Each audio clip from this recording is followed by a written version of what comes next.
Жомарт ертегісі.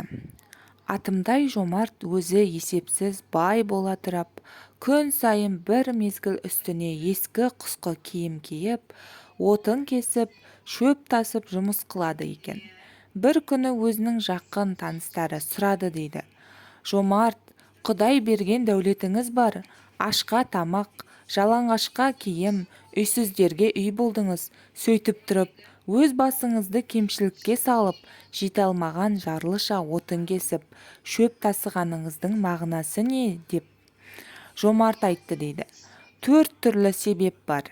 Әуелгісі әдемі ат, асыл киім.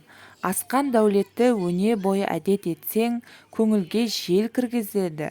Сол желіккен көңілмен өзімнен терезесі төмен бишаралардан жиреніп, көз салмай, кем кетікке жәрдем беруді ұмытармын деп қорқамын.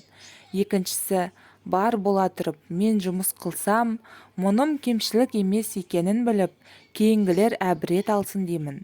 Үшіншісі, күн сайын өз бейнетіммен тапқан 1-2 пұлға нан сатып алып жесем, бойыма сол тамақ болып тарайды. Еңбекпен табылған дәмнің тәттілігі, сіңімділігі болады екен. Төртіншісі, Құдай тағаламның берген дәулетін өзімсініп, тиісті орындарына жаратпай, көбісін өзім ішіп жеп, өзім тұтынсам, мал берген иесіне күнәлі болармын деп қорқамын, деді.